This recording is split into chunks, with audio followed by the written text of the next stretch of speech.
everyone, my name is Rachel. Welcome back to my channel.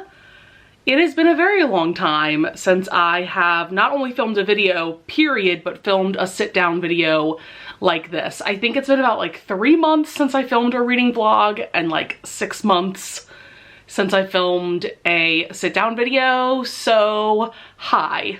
I feel like I have to reintroduce myself to you all whenever I take a long hiatus like this.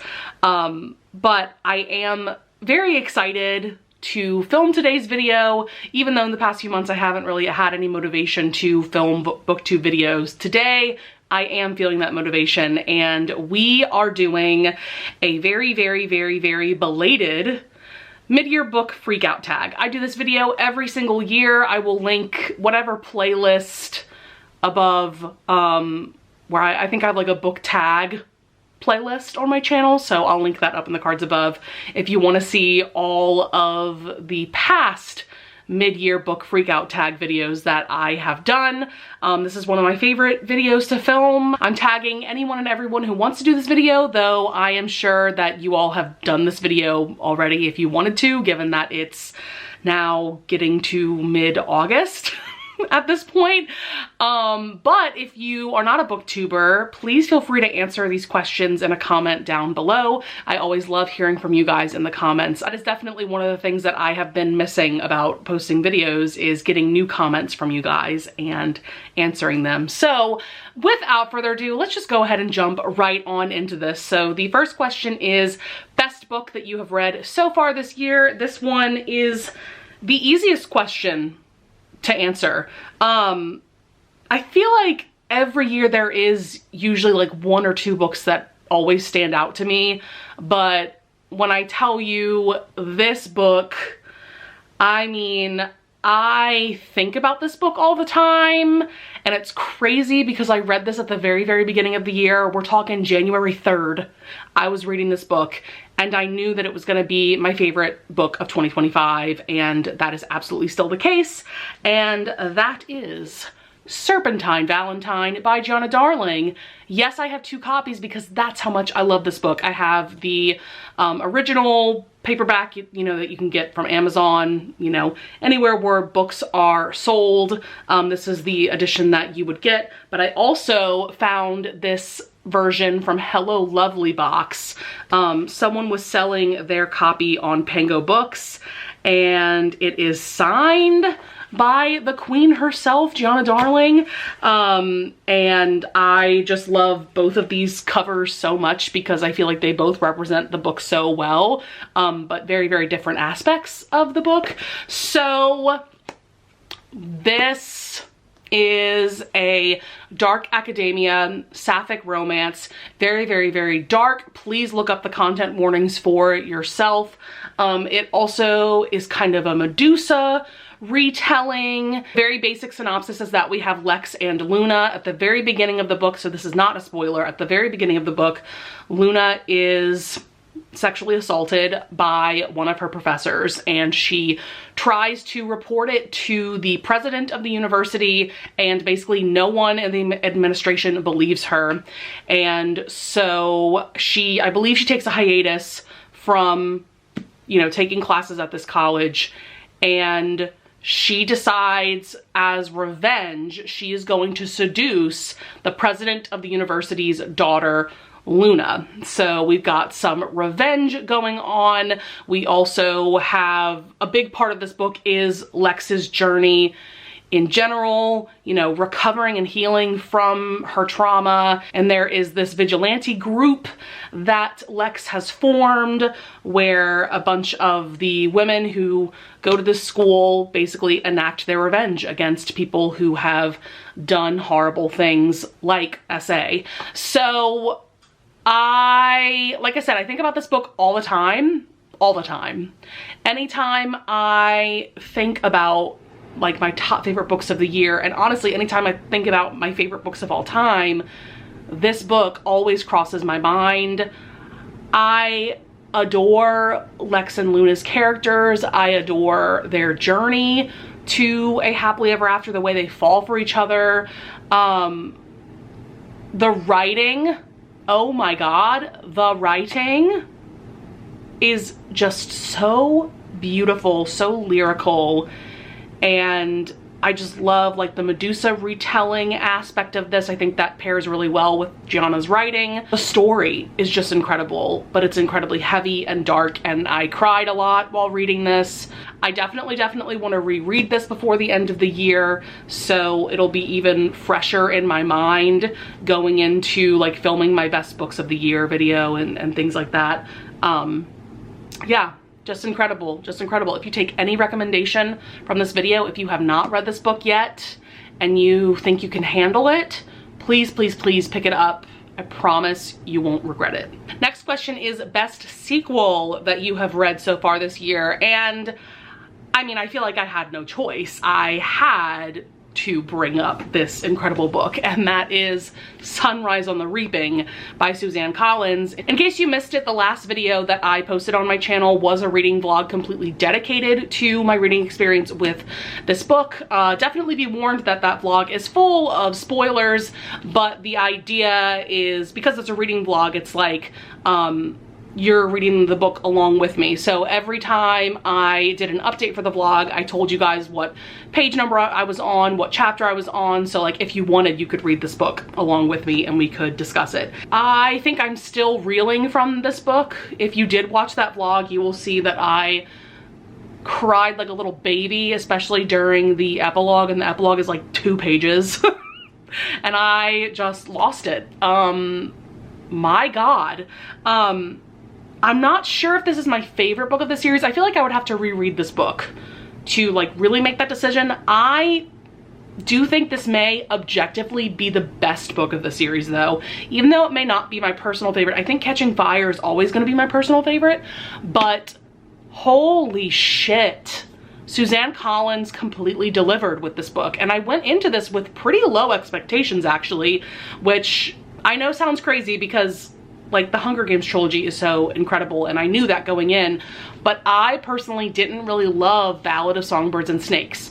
So I kind of went into that with those kind of 3-star expectations basically, even though I love Haymitch and I was so excited to get his story about his Hunger Games. I just was wary going into it, and boy did Suzanne deliver. Oh my God. Of course I loved Haymitch's journey, right? And I knew going in, of course, that it was going to be a very tragic journey given who he is in the trilogy. This is a prequel, you know, it takes place 24 years before the first book of the Hunger Games trilogy. You know, I definitely went into this expecting heartbreak, and boy did I get it. You know, so on the one hand, like Haymitch's journey was just so beautifully told, but also the way that Suzanne Collins builds side characters, and you find yourself caring for these characters so quickly. I don't know how she does it, but she is just a master at writing characters in my opinion, and writing like very distinctive, memorable characters. Both characters that you want to root for and characters that are more villainous. That epilogue was everything. Like I said, I cried like a baby throughout that. If you want to know my full thoughts, just go watch that reading vlog, because this is another book that I could just go on and on and on and on about if you let me, but I need to keep this video, you know, relatively short. So next question. Let's see here. New release that you want to read. I have, what is it, 4? Yeah, I've got 4 books right here. Ooh. I have a little stack right here of new releases that I am definitely really looking forward to. The first one is Terror at the Gates by Scarlett St. Clair. I don't know too much about what this is about, but this came highly recommended by Rachel from Raven-Haired Reader. She is my fantasy romance girly. I always get all of my fan row recommendations from her.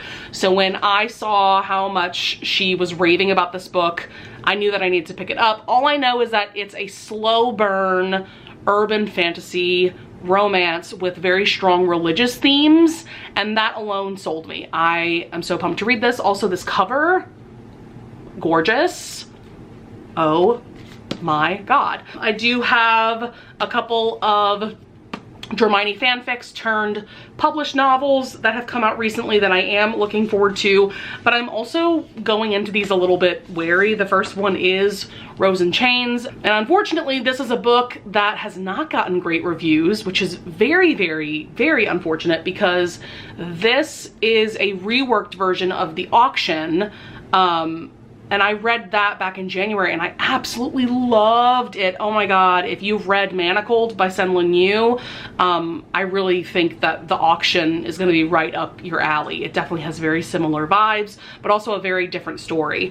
So yes, this is the like reworked version of The Auction. And I've just heard that like the world building, unfortunately, in this version is like very clunky and, like info dumpy. You get a lot of like names and things thrown at you, and I don't love that in my fantasy novels. I definitely don't love being overwhelmed by information, and I've heard that the romance isn't great, and so yeah, I'm definitely going into this with very, very low expectations. I'm hoping that I end up enjoying it more than my friends, but I don't have high hopes. And then the other Hermione fic that has come out recently turned published novel is The Irresistible Urge to Fall for Your Enemy by Bridget Knightley. I love this cover. I'm obsessed. Obsessed, oh my God. So this is a reworked version of, I think it is Draco Malfoy and the mortifying ordeal of being in love. That is a fanfic that I actually do want to read very soon, and then I'll jump into this at some point because I've heard that this is a little bit more of like a rom-com, so it's more fun, whereas like every other Hermione fanfic I've ever read is like emotionally devastating. So I am looking forward to reading something a little lighter, a little more comedic. And then, yeah, like I said, I will jump into this. And the last book that I'm really, really looking forward to reading at some point soon is Bury Our Bones in the Midnight Soil by V.E. Schwab. I am always super pumped to read a new book by this author. Pretty much every book that I've read by her I've given 5 stars and is one of my favorite books of all time. The only books by her that I didn't really love were the Darker Shade of Magic trilogy, but truly like everything else I'm obsessed with. And this is about 3 different women in 3 different time periods. It looks like we have the 1500s, the 1800s, and then present day. And I've heard it's about lesbian vampires and lots of rage and hate and things like that. And I'm sold. I'm excited. It's V.E. Schwab. I think it's going to be incredible. And I've also heard some really rave reviews about this one. Next question is anticipated releases for the rest of the year. The 3 that came to mind for me were Alchemized by Sen-Lin Yu. This is yet another reworked Hermione fanfiction. This is coming from Manacled by Sen-Lin Yu. And that is like truly one of the best things I've ever read. So I'm very excited to see how that story is going to be reworked into a published, you know, a traditionally published novel. Then we have Mate by Ali Hazelwood. This is the follow-up to Bride, which was a book that I really, really enjoyed. That is a romance between a vampire and a werewolf. And that book just really surprised me. I didn't know what I was gonna get from a paranormal romance from Ali Hazelwood, but I ended up really, really enjoying it. So I'm just really excited to see how she follows up that book with Mate, and I am obsessed with this cover. And then the third book I have is Ghost Business. I think that's the title. The picture's over here, by Jen DeLuca. This is the follow-up to Haunted Ever After. I'm pretty sure that was the title of book 1. And I am just really enjoying this series. It's a very cozy small town romance series with ghosts, and this one just has a unique twist to it because it takes place in a Florida beach town, which is not typically the setting you would think of when you think of ghost romances, right? But it just really, really worked in the first book, and from what I remember of the characters that this one is gonna center around, I think I'm really, really gonna enjoy this romance. Next question is biggest surprise, a book that surprised me this year. This one took me a little bit of time to think about, but I ended up going with The Season by Sarah McLean. I personally hate this new cover, so you know what? I'm going to post the original cover over here because I'm obsessed with it. It's giving Gossip Girl vibes. I'm obsessed. This is Sarah MacLean's debut novel. It is a young adult historical romance with a murder mystery. And I never planned on reading this, but I have a historical romance book club with my friend Lisa from Remarkably Lisa, and we decided to pick this for one of our monthly book club picks just because we were so intrigued. I believe somebody left a comment in one of our live show discussions about how Sarah MacLean wrote this book on a dare. And we were both just so intrigued about that we picked it for the next month. So this book really surprised me. First of all, I've read a few books from Sarah MacLean. I believe I've only given one of them 5 stars. Most of her books are pretty middle of the road for me that I've read. Like, they're 3 or 4 star reads. So for that reason, I didn't really go into this with high expectations. I really loved this. First of all, this is a fantastic book to pick up if you are new to historical romance, whether you've never read a historical romance before, or maybe you've read a few and you're still getting used to the genre. This book is fantastic because Sarah MacLean does an incredible job of explaining the ton, explaining what London society was like in the Regency era. So that's from about 1810 to 1820. So that's the era that Bridgerton, the show Bridgerton, takes place in. I just love the way that, like, she succinctly, concisely will kind of throw in explanations about the ton and about what different titles mean and things like that. It's just very reader friendly, very accessible if you are not used to that terminology, you know, how this society worked and all of that. I really enjoyed the friends to lovers romance between the two main characters. I really liked how the murder mystery played out. I thought that that was very interesting. And I also loved the friendship in this. As you can see on the original cover, we have our 3 best friends pictured. So it's Alexandra and then her 2 best friends, Ella and Vivi. And I just loved their dynamic throughout. I feel like if you're a big fan of, like, the Wallflower series by Lisa Kleypas, you would really enjoy this book. And on the flip side of that, we're going to talk about my biggest disappointment of the year. Guys, I am so sad to be bringing up this book for this question. And to be bringing up this author because I love her so much. So I recently tried reading Problematic Summer Romance by Ali Hazelwood and I DNF'd it, which means I did not finish it at about like the 45% mark. And no one is more sad and disappointed than me that I DNF'd an Ali Hazelwood book. So I am a huge fan of Ali Hazelwood. Most of her books I've given 5 stars. I think there's only like 2 books of hers that I gave 4 stars. So clearly I'm a fan, right? This one just did not work for me. So this is an age gap romance. It's kind of a follow-up to Not in Love, which is a book that she came out with last year. I loved that book, by the way. Loved that book. So it's following the sister of the hero of that previous book. And then like a friend of the family. And it's an age gap romance. I typically have no problem with age gap romances. Most of the time they're done really well and I don't really care that there's an age gap between the 2 main characters unless it's like a crazy age gap or something like that. But something about the way that this age gap was written gave me the ick. I'm just gonna be real with you guys. I feel like the heroine was more immature than she should have been because she's like 25, I think. And she just read younger than that to me. And just the way that Ali Hazelwood wrote interactions between the 2 main characters with the age gap in mind, it just did not work for me. And I found myself not giving a shit about these characters, the story, the plot, any of that. So I just put the book down and I have no regrets about putting the book down, but I was shocked, like absolutely shocked when I didn't love this. And I really hope that that's like a one and done thing because I adore Ali Hazelwood and I hope that I continue to love her books. But yeah, this was just not for me, unfortunately. Next question, newest favorite author. I think I'm gonna go with Raven Kennedy, the author of the Plated Prisoner series. This is a 6-book fantasy romance series that I read this year. I read Guild, the first book, in 2024, but I read all the rest of the books this year. I'm pretty sure Gleam, which is book 3, is my top favorite, though Glow, the follow-up to this book, is a very close second. These are my 2 favorite books of the series. I also really enjoyed Glint. I enjoyed aspects of Gold, which is book 5.